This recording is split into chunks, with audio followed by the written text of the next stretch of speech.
So in my video today, I want to talk about Aaron Smith-Levin, who is a prolific content creator for the ex-Scientology YouTube genre.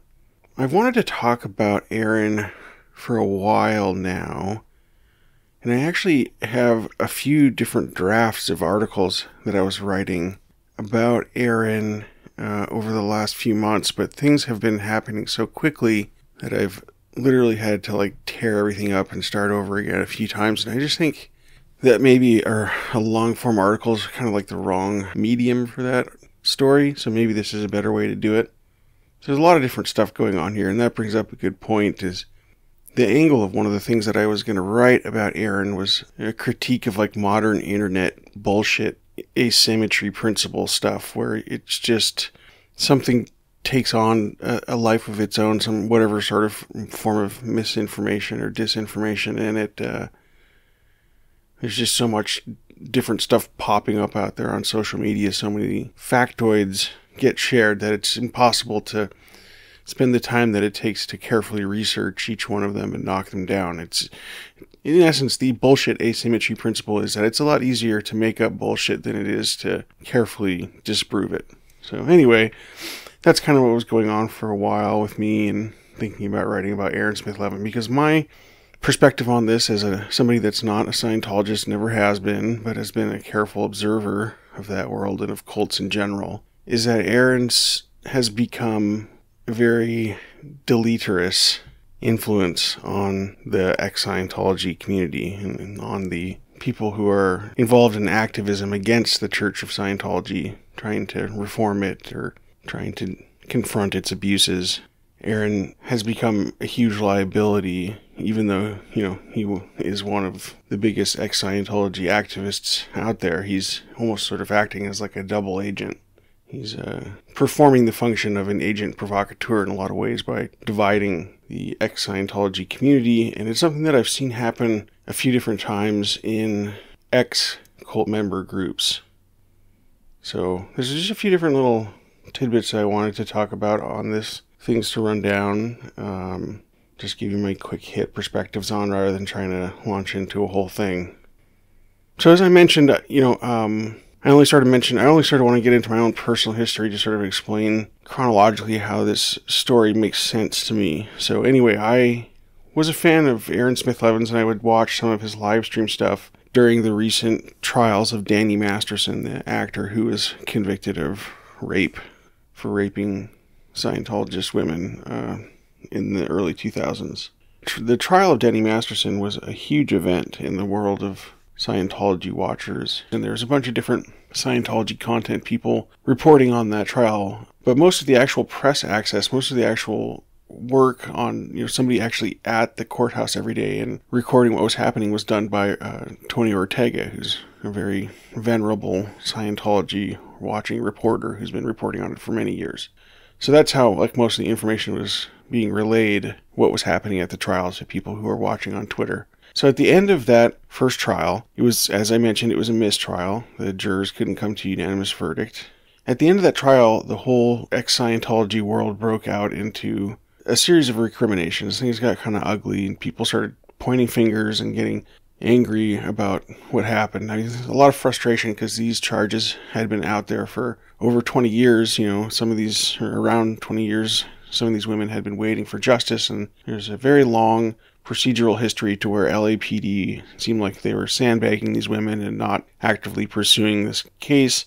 So there's a lot going on, and it's a very tense situation. And at the end of the first trial, when it was a mistrial, Aaron Smith-Levin, who had a sizable audience at that point in time, made a series of allegations against Tony Ortega, slanderous type allegations. Basically, it's hard to even sum up because they're so sort of out there, but during a live stream, he basically implied that Tony was in league with the prosecution somehow, and it was basically acting as like a double agent, which is kind of ironic if you think about the way that Aaron has functioned. But anyway, and so basically Aaron started up a whole huge fight within the world of ex-Scientology watchers, caused a lot of division. And he also made accusations against a juror who came forward and was interviewed later And Aaron also accused that guy of criminal acts by not accurately filling in his jury form. It's a whole long story, but my personal take on that is I was disgusted when that happened. I felt like Aaron was acting very irresponsibly for somebody with a huge platform, saying things that could easily be interpreted as slanderous for two different people. One of them, a reporter who was the person doing all the work, getting the info out there for people to even comment on it. So it was like, it was just sort of like doubly disrespectful of Aaron, because the whole reason he was basically biting the hand that fed him in terms of getting him the info for him to watch the trial. But then Aaron actually, as I said, created a whole division and then decided that he wanted to actually show up and report on the trial himself at the next trial. There was a subsequent trial earlier this year. So that's kind of where I stopped liking Aaron quite so much. And it became clear that there was an audience of people that were coalescing around Aaron who were willing to sort of enable that point of view, that would go along with that. And it seemed like it was just becoming more and more of a problem with the community of Scientology, because Aaron had grown to be the biggest creator on YouTube, was pulling pretty huge audiences, and was basically creating a whole lot of discord within the community, throwing accusations around, and sort of splitting up people who had been longtime associates. And so I kind of dropped out of following Scientology after the first mistrial. I kind of just stopped watching it quite so much. It kind of disgusted me so much that I didn't pick up back watching or reading what was going on with Scientology until the second trial. So I just kind of had to take a break for a few months because it got so ugly. As I've sort of gone back and reconstructed this, it's clear that in between the first trial and the second trial, when Aaron was running his mouth about wanting to be a reporter and wanting to make more content about the trial and wanting to show up in LA to be reporting there live, Scientology or whomever started leaking out derogatory information about Aaron, or at least a lot of stuff sort of filtered out on Twitter. And all of that culminated in a couple of incidents that happened at the second trial, where Danny Masterson was thankfully convicted of 2 counts of forcible rape and is now serving 30 to life in California prison. But at the second trial, it was, for as much crap as Aaron talked about other people causing problems in the first trial, his perspective, I think totally unfounded, but all the charges he made about other people causing problems. In the second trial, there's 2 things that happened with Aaron that almost derailed the whole thing, or were, to me, insane breaches of common sense or reasonable conduct. And one of them actually ended up having to come before the court because it was a motion for mistrial was filed based on Aaron's conduct. So towards the end of the second trial, Aaron got into a screaming match with another guy who was some sort of pro-Scientology preacher guy or something. But Aaron was in a screaming match with this guy about Scientology in a trial about women in Scientology getting raped. Very important trial that is going to have a lot of far-reaching implications if he was convicted, and he was. So a lot was hanging in the balance while Aaron was having this screaming match in the hallway. And it was in the presence of a few jurors. And, this could have caused problems. Thankfully, it didn't. But the judge had to interview jurors and interview court staff and people who were there. And, I think Aaron sort of slunk away from the trial after that point, because at some point he left the trial early because of, he basically had caused so much drama. But the other thing that didn't become clear until much later, to me anyway, is that there was also an altercation that Aaron had with a woman in a hotel room that was caught on film and posted on social media. So there was this clip online that Aaron eventually addressed where you can see him grabbing a phone out of a young woman's hand. And I don't really know anything other than what's been sort of talked about online about that clip. But the thing that, to me, that I see when I see that clip that's concerning is that, in domestic violence stuff, it's a separate crime to take somebody's phone and try to prevent them from, using their phone or contacting emergency services. So that's something that I saw that I don't think that other people have really discussed quite so much with Aaron's conduct and that little issue. He's addressed himself by this point, by the way. So there's so many different things here going on. So I'm trying to kind of be organized in touching on all these things. But what I'm trying to sort of lay out for you folks here is the problems that I see with Aaron Smith-Levin and him being one of the main points of contact for the ex-Scientology community. He's the largest YouTube creator, so he's the face that a lot of people see. He's a resource that a lot of people are going to use when they're trying to get out of Scientology. And it's sort of the same. There's a lot of really interesting echoes to this situation to other situations, and that was one of the other angles that I had in a draft of an article written about, was how this is like the Lloyd Evans situation that played out in the ex-JW community, whatever that was, a year or two ago now. And it also reminded me in a lot of ways of the Marty Rathbun situation, when a longtime Scientology watchers will know all about that, but that was a guy who left Scientology as a top executive and became one of its biggest critics, and then ended up returning to the fold. So things do happen, and there's an interesting sort of series of patterns that I also sort of want to talk about here that I see in the ex-communities of high control groups, because I watch not just Scientology, but NXIVM and a few others. So the other thing that I became aware of after the whole Aaron drama at the second trial and the first trial was that there was also a series of drama things that happened while he was running for city council. So yeah, a couple years ago, Aaron wanted to run for city council in Clearwater, Florida, which is the spiritual home of Scientology. It's where their big base is, and where a lot of their supporters are. So Aaron basically wanted to try to run for Scientology city council to troll Scientology, but for whatever reason, he decided that he wanted to run for city council out there in Clearwater. By the way, Aaron has, to my knowledge, no experience in local politics, and so relative neophyte, and just decides to kind of go for it. And because I guess he's got a social media following, he gets some press and tries to make a run for it. And then there's pretty much like right out of the gate on the first hurdle, there's an incident that happens where Aaron is supposedly collecting signatures to get on the ballot, I'm assuming for this city council run, in a bar, and things go left, and he gets into a screaming match with another set of patrons, and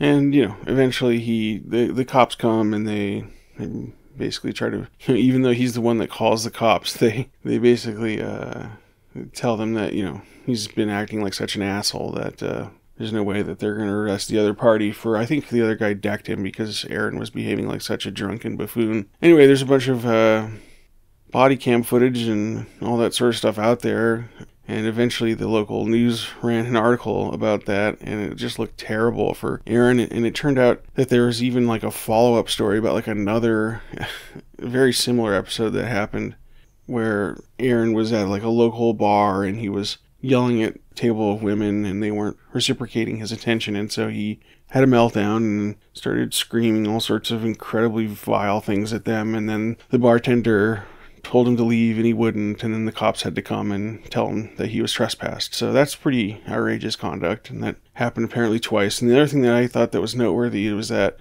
the two drunken meltdowns both involved women, and sort of women not giving him the attention that he wanted, and him sort of things going very poorly as a result of that. So it's clear to me that Aaron has like some kind of substance abuse disorder, and he's got some issues going on. And it wouldn't even normally matter, but of course this has become an issue because he decided to napalm the bridge as he was leaving the Aftermath Foundation. So the only reason that we're talking about Aaron Smith-Levin is because Aaron Smith-Levin has made himself an issue. So Aaron runs for, as I mentioned, he has his campaign for city council in Clearwater, and he bombs out of that. He loses by like 1 billion points. And the other thing that I can totally see that happens here and in a lot of other instances involving Aaron is that there's a lot of people that probably put their necks on the line to support Aaron as a first-time candidate, and he embarrasses them, gets a bunch of negative publicity, and I'm sure he burned that bridge as well. Like, there's no way he's ever, he's been drummed out of Clearwater politics, I'm sure. There's no way that anybody will ever financially support another try, at least not anytime soon. I mean, that was about the most spectacular flameout that you can have in terms of local politics. I mean, wow. Yeah, it's just not the way that serious people operate that want to run for local politics. Like, people that really are interested in running for local politics, volunteer first or work on a local board or involved in smaller capacities as like an aide, or they just come up through the ranks and have been involved for years. It's not like they just want to start out by running for elected office. That's not generally how it works if you're a serious person.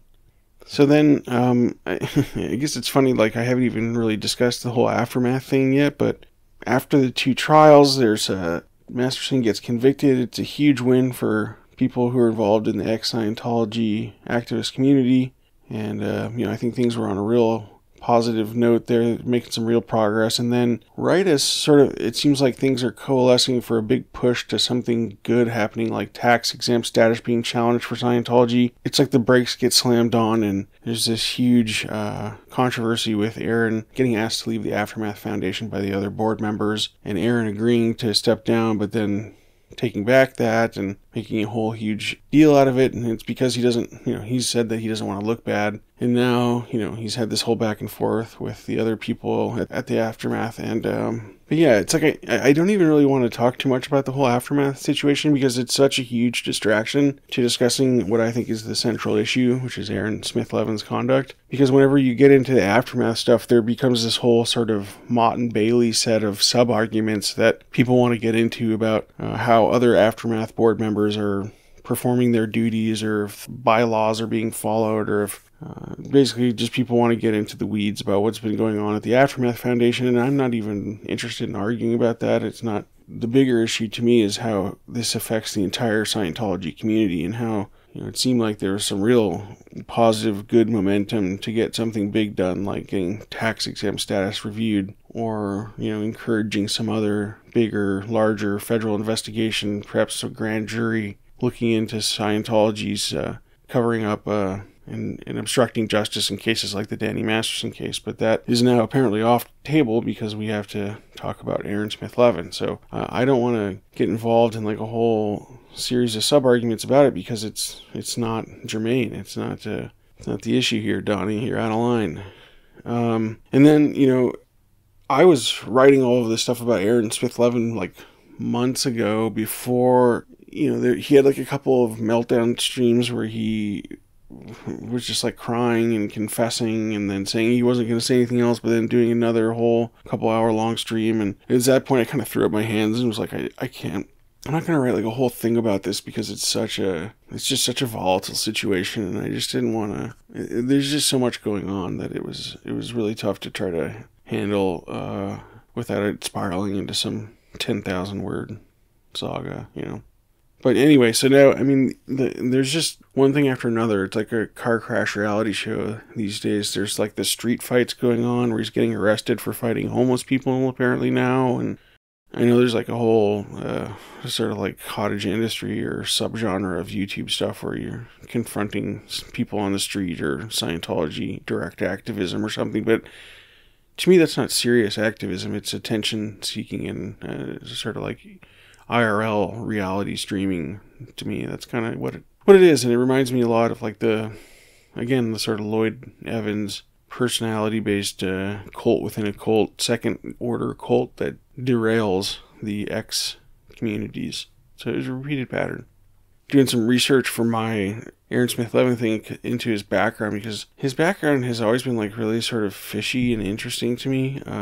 The first thing I ever really remember hearing about Aaron was there was an underground bunker story that came out close to just about 10 years ago in April 2014 that talked about Aaron Smith-Levin and how he'd been mentioned in a story on Forbes on April 1st, so a couple weeks before that. And I don't think I read this article until, a few years back. So, but the article was interesting because it talked about how Aaron had like recently left the Church of Scientology and had worked for a guy named Kurt Feshbach, who had a company that did research for hedge funds. The Forbes article described how Aaron had been doing research for a hedge fund with his own company that he started called OTG Research, on the ground OTG Research. So anyway, the Underground Bunker article was just recapping the stuff about Aaron's company called OTG and how it was involved in this short selling trade that was being done by Bill Ackman involving Herbalife. It's a whole long, interesting saga, but that's sort of where I remember first hearing about Aaron, and that whole story was really fishy because it described how Aaron had only, like, within weeks of this story coming out, I think, had very freshly been out of Scientology, but he had been, in the last number of months that he was in, he was seeing people that weren't in, like his mom, who were like SPs or, suppressive people who were no longer in, that he wasn't supposed to be seeing. So he had been kind of acting like a double agent for a long time, and had been acting as like a mole for other people on the outside. He was like a source while he was still in at the end. And as I mentioned, he was also working for the guy named Kurt Feshbach, who was a Scientologist who owned a Scientologist-owned business that did research. And so there's so many little things about Scientology that, like, if you've been reading about it for a while, it's like you just don't remember to explain. But anyway, like, when people grow up in Scientology, there's a ton of Scientology-owned businesses. So it's one of the many reasons why it's very difficult to leave Scientology if you're enmeshed, because, you probably work at a business that's owned by a Scientologist, or, it's not just your personal life, but it's also your professional life, and it's just everything. So Aaron worked at a Scientology-owned research fund, and he left, and as he was out the door, he started his own competitor firm called OTG Research. And so there was a whole separate drama involving him and his ex-boss, Kurt Feshbach, who, all sorts of allegations about him, I think, taking clients, or there's just a lot of nastiness with his breakup in Scientology, and he's been claimed to have been a mole for other people who are on the outside, like Mike Rinder and Marty Rathbun. But in the article, Tony Ortega, the author, also gets into Aaron Smith-Levin's background and how, he grew up with a single mom with a few kids who was in the church's staff, and he was in the Sea Org for a while, part of like its inner hardcore, and then he had a twin brother who left the church and was disconnected from, and his twin brother died in like a drunk driving accident. So it has a really interesting, tragic backstory, Aaron does. So in 2014, he was in the news because of that. There was a Forbes article that talked about how Aaron had been doing research into a multi-level marketing company called Herbalife. And as Aaron's mentioned in a couple places where he talks about this, there's an old podcast episode that I found where he talked about this, like, there is a fairly high incidence of MLMs in Scientology. I think kind of cults and MLMs are sort of like cousins in a lot of ways. This NXIVM is like sort of like the natural sort of midpoint between a cult and an MLM. But anyway, I think that's sort of like one of the reasons why he might have been a natural fit for doing that job, or at least that was his sort of story for why he got the job doing that research. And he had some sort of mutual contact that he knew, somebody that knew Bill Ackman that suggested him for the job, I guess. But it's just the whole sort of idea that Aaron and his research firm, OTG Research, which is a brand new company, I don't even, like I said, he just left another apparently established but Scientology research company. So it's like none of his clients are really going to transfer if they're Scientology clients, but Bill Ackman's not.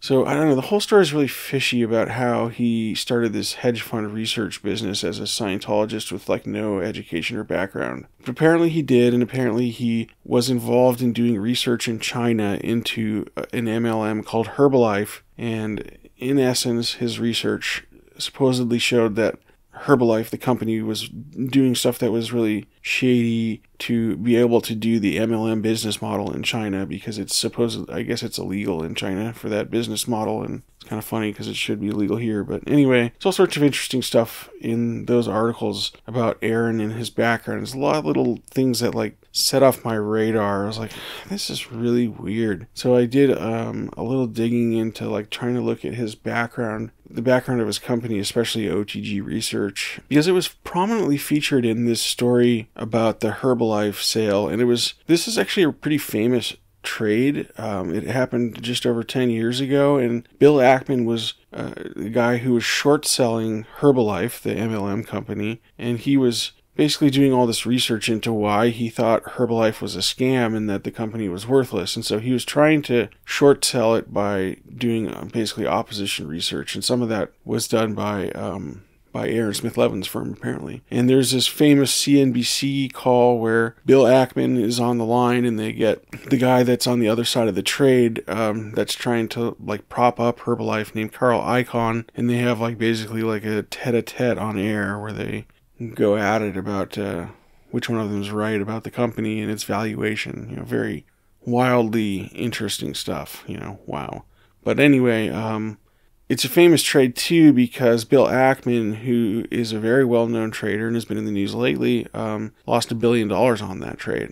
And so it was one of the rare times where he lost his shirt. And Bill Ackman's been in the news lately because of the whole Harvard thing. He was like the guy that sort of got the ball rolling on getting Claudine Gay ousted as president of Harvard. But anyway, so there's just a lot of really interesting stuff in Aaron's background that's like suggestive, but there's like oddly little out there about it other than that one thing. And you know, the other thing that's strange is like Bill Ackman was just doing the rounds on podcasts lately, and so just a couple weeks ago he was on Lex Friedman's podcast and he talked about the whole Herbalife thing. But like if you try to find other stuff that OTG research has done since then, there's like nothing. But the website is still sitting there as it was, static. It's just like a weird sort of like dummy website, and there's nothing else you can find in the news. And Aaron had like an old Twitter account that was for OTG research that he's like, I guess, abandoned and hasn't tweeted since 2020.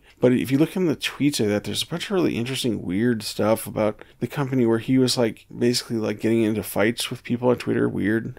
Strange how he always ends up getting into arguments, right? And also just seemingly like spilling a lot of the goods of his research and sort of shit-talking his client and just doing a lot of stuff online that seems really not advisable, which he even admits at one point in the podcast. And just the general impression that I got from this, and it's just my impression, is that he didn't really get any other clients after this whole Herbalife thing because it was such a giant cluster F. So I think things might have dried up for him after that, because not only did it go about as badly as it could go for a short seller, get squeezed in his but also Aaron was like smug about it and tried to toss dirt on his client's grave on the way out. Tried to sort of make himself look good, which is a guy that's doing research for headphones. It's like, I don't think that's typically the best way to cultivate business or your reputation. So the OTG stuff is real weird. And it just seems like the whole thing just seems like a Potemkin village to me. It's like, I don't actually think that Aaron's a double agent, but he sure is acting like one. Like he's really doing more than like Scientology's shills could have ever done to like mess with the ex-Scientology community and sort of act as like a roadblock for any meaningful change. That's just the way I see it, though. I mean, I don't know. It's part of the problem why I really don't like doing this and why I've sort of kept trying to find a better way to do it is because I don't dislike Aaron. I think he is an interesting guy, and I used to actually like his content, but I just got disgusted at a certain point with things that he was doing, and I just don't get why people are sort of enabling that or sort of going along with it, because I don't see how this ends in a real great way. So yeah, just to wrap it up on the OTG thing, there's only, there's a few really funny things in his Twitter feed, but basically the only thing I could find was there's like 3 different MLM type things that he looked into in China. And the Twitter feed goes back to like 2011. So this is like, there's not much history out there, but there's just like a few consistent tweets, like a few tweets every year when like something would be in the news with Herbalife. That account would tweet stuff about it and he would argue with people online. So it's pretty clear that Aaron was actually running it, but it just didn't really get any purchase and it didn't really get much interaction either. And the other thing is like, there's a couple weird things with like the registration for like the website. When I tried to look it up on Whois, it was registered by domains by proxy. So there's like a private registration. Although like the Florida business license is registered to Aaron. So it definitely is registered to him, at least as he's like the registered agent in Florida.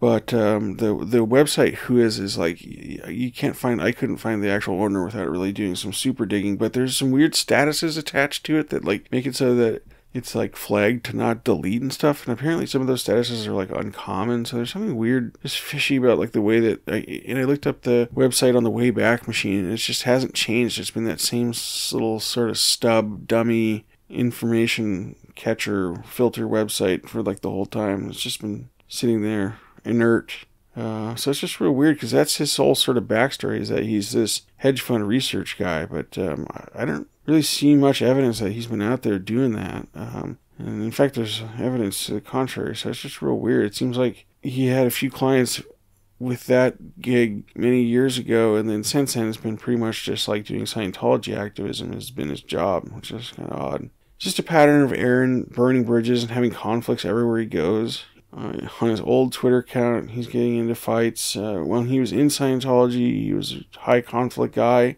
The early history in Scientology always was sort of simmering stuff going on. You know, even before this whole thing where he started talking shit about people openly, like started going after Tony and all that, like about, I don't know, a year and a half ago. I had heard stuff like under the surface, you know, bubbling in like comment sections about Aaron Smith-Levin being a jerk for years. And that's just like a vague sort of memory I have, because, you know, he was sort of like a non-entity until fairly recently. But yeah, it's just real weird the way that he's kind of created his own sort of like second order diet cult around him. And I found like a really interesting website about the challenges that ex-cult members face on this cult recovery website. And I definitely put a link to that. There's this great article by a woman named Lisa Monroney about transitioning from a cult back into society. And I kind of looked around for a while for like other stuff about whether or not people getting involved in like second or third cults after leaving a cult, or forming like new cults, was a common thing, because there's not a ton of research out there on this, or like what happens to people after they leave cults. But I found this one place that sort of talked about it and cited some other authorities on it, and it did mention that, like, anecdotally, it seems like people that leave cults are like still more susceptible to getting involved in another cult than, like, you know, than an average person. And that seems to bear out because of people. It's just like a pattern that I've seen, you know, like the person that comes to mind immediately is like Mark Vicente, Keith Raniere's right-hand man in NXIVM. And before that, he was in like the Enlightenment cult of Ramtha. And he made that documentary, What the Bleep Do We Know? So, and I think he's probably involved in some other interesting stuff these days. So I think there's like a lot of people like that are seekers, that are getting involved in like a number of different cults. And it also seems like there's like a certain type of personality, like Aaron or like Lloyd Evans or like Marty Rathbun, that like when they leave cults, they get like a kind of critical mass of followers around them. It's like sort of like the same pattern of like that caused like Martin Luther to start the Reformation, like, you know, 600 years ago or whatever. Yeah, in this paper, there's like a really interesting passage where they describe like the recidivism of people in cults, and they compare it to people that are leaving prison. And I thought it was a really interesting comparison. This passage here, I just want to read it really briefly, because I thought it was really interesting to think about in terms of like why the second order cults happen, you know, cults of ex-cult members. The recidivism of the ex-prisoner is directly influenced by how well he or she is able to reintegrate and adjust to society. A supportive family is critical during the first 30 days of the ex-prisoner's release, and the acceptance and encouragement from family members is related to post-release success. Anyway, just a couple other things I wanted to touch on. I found a really fun vid from a YouTuber named Toddy1Skip, where I thought she had some really great points about the way that Aaron was interacting with the guy with the dog, or the homeless guy with the dog on the street, where, you know, that he got arrested for getting into an altercation with. And Toddy made a great point about how Aaron even acknowledged on the video that the guy with the dog, the homeless guy with the dog, said that he had PTSD. So Aaron knew that this guy was, you know, had mental health issues, and that he was not somebody he should provoke if he didn't want to get attacked. I mean, I think Toddy put that really well, and sort of reframed that discussion in a really helpful way, because I think that's sort of one of the main tools that gets used to sort of orient the conversation in a less helpful way, sort of distracted by an argument about whether or not Aaron or the guy on the street were responsible for the fight that they got in, or who should have got arrested, or what the cops should do. And I think, you know, people that have been involved in like real activism, direct action, and have been involved with the criminal justice system for a long time know that like that sort of stuff just, the cops have enough problems. That homeless guy has enough problems. It's only people that don't have enough problems that want to create problems for other people, They want to get attention and get views on YouTube and it's just really, it's maladaptive. It's not helpful. That's my main issue with it. That's the only reason I feel like I wanted to talk about it. And I have been very reticent to even address it because I know it's a very hot button topic, and I know that I'm a never in, so I'm an outsider. And so I just kind of wanted to sort of offer my thoughts and sort of just kind of get these out of my system so I can kind of move on and think about other things. I mean, I have moved on. That's sort of the point, I guess, is that it just really kind of bums me out because I see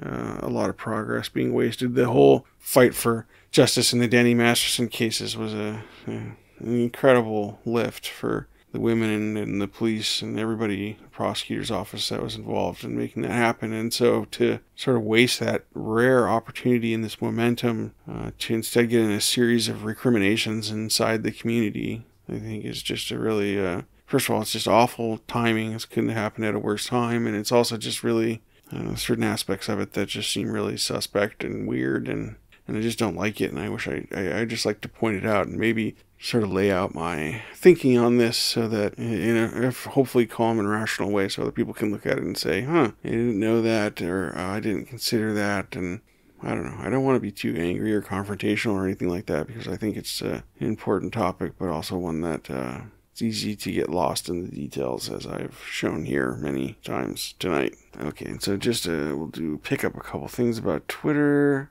So here, anyway, just some quick notes on what I saw when I looked through his Twitter feed. And looking at his early Twitter stuff, it seems almost like it was almost like breadcrumbs that are sort of leading you to a specific place because he sort of spells out what he's doing. He has tweets where he's talking about, I'm looking to hire people in China for a project. And it's like he's getting no interaction at these tweets. He probably has 0 followers. There's no likes. There's no responses. So it seems odd that he is trying to advertise for some sort of project in China on Twitter instead of like on a job site in China, presumably. And there's just a number of little things like that like make it seem like he's like conspicuously making sure everybody knows what he's up to, which, it could be that he just likes to brag, but it just seemed odd to me. And then in the early part of his Twitter feed, there's like a bunch of stuff that looks like it's like spam, like he's weirdly glowing tweets about like the Dollar Shave Club and like a series of tweets about asking people to do coffee surveys, and it's just weird spammy garbage. But it's also mixed in with like actual stuff where he's like sort of talking about his interests. So I think I don't know what it is. It's just a weird sort of amateur hour stuff where he also early on in the Twitter feed in like the 2012 range, he's asking people involved in Herbalife to talk to him or like give him contacts. And so it's like, I know that people do a lot of open source investigation type stuff, but this seems like, I don't know, just a little sloppy or weird or something. So yeah, there's just a lot in the early part of the account. There's a lot of anti-MLM and Herbalife stuff. The other ones that it looks like he did projects on were Usana and Nu Skin, and he was doing other research under the OTG banner in China for other hedge funds, presumably. And I guess I think that sort of seems a little bit weird to me about this whole thing too, is that the people that are doing research for hedge funds are getting paid like a ton of money for that info. And so like the details of it, or like him sort of talking about his strategy, it just seems like that could be something that a competitor, or it could be something that his client wouldn't want to be out there. And there's other supporting stuff, as I mentioned elsewhere, to support this conclusion that he talked too much, and he probably, maybe if he didn't hear from his clients directly that he was being a pain, or that he was not helping himself with his Twitter stuff and other comments online, I'm sure. If he didn't hear it directly from his clients, I'm sure that they just indirectly were like, well, yeah, we're just not dealing with this guy again because he won't shut up and he's talking shit about the trade on Twitter and getting into arguments with random people for like years on end about stock prices and just all sorts of weird shit. There's a really funny tweet from February of 2014 where Aaron Smith-Levin at the A. Smith-Levin account predicts that Theranos will overtake Quest Diagnostics. It's a weird tweet too. It's like, if Theranos works, I think, and it's $DGX, which is Quest Diagnostics, becomes irrelevant. So he's predicting that Theranos will overtake, that will put the Quest out of business. And by the way, Quest is like a Fortune 500 company. It's like the 8 billion pound gorilla in the lab business. So yeah, I'm sure even Elizabeth Holmes at that point would have been like, chill out, bro. Like, we're not going to take over for Quest overnight here. But it's just weird too, because this is in February of 2014, was like a year before the first Wall Street Journal stuff by Carrie Rue had come out. So I guess there was, already some doubt. Then it's just interesting that he couched it as, if Theranos works, I think Quest becomes irrelevant. So yeah, and then there's like other stuff in here in this area, 2014, 2015, where he's tweeting all sorts of info about his research, details of his research, and just sort of releasing what seemed like they could be closely guarded corporate research into Twitter, and very little engagement in any of this. And then it seems like the first person that talks to him on Twitter, this guy named Jeff Mayer, who has a deleted account now, he gets into like a rolling argument with him that lasts for literally years. His tweets back and forth. This guy, you can just tell that Aaron is very abrasive on every form of social media known to man. Yeah, and at various points it seems like Aaron's sort of like live tweeting his research findings or his impressions of stuff, probably while that stuff was going down on CNBC with the billionaire brawl or whatever, where everybody was arguing about the price of Herbalife. It's probably when he was tweeting a lot, but it just seems like anytime Herbalife came up in the news, Aaron would make little tweets about it. And he also tweeted stuff about like how he disagreed with Bill Ackman's strategy, which is, Bill Ackman's the guy that runs the hedge fund, which Aaron's company is his client. So it's not something that you typically do in the corporate world, like shit on your client. Because like the way that I understand that it works, especially with sort of research or client-driven businesses, consulting-type businesses, is like you do everything in your power to keep your client deliriously happy. And any little hair out of place, people are getting fired, or So you don't typically see, and I could be wrong. I'm sure there's people out there that are like this. It's just odd to me that he would be so out there on a Twitter account that's getting zero interaction, but he's still out there sort of just being a loudmouth and shit-talking his client. Yeah, and accusing people of slandering him, which is, again, it's just odd. Aaron is like the king of projection. It's insane. He's always talking about how everybody's slandering him. Like the whole thing with the Aftermath Foundation is sort of one of the reasons why I think it's such a big focal point for people, is because it is a wild hypocrisy for him to say that like people would think poorly of him for getting asked to step down quietly from the Aftermath, when like he's been basically like screaming into his bully pulpit about other people him alleging all sorts of conduct on behalf of other people that he has zero evidence of. Other people, no problem if they get run over personally and professionally, their reputation, but anything happens to Aaron, and it's a big deal. People are going to hear about it.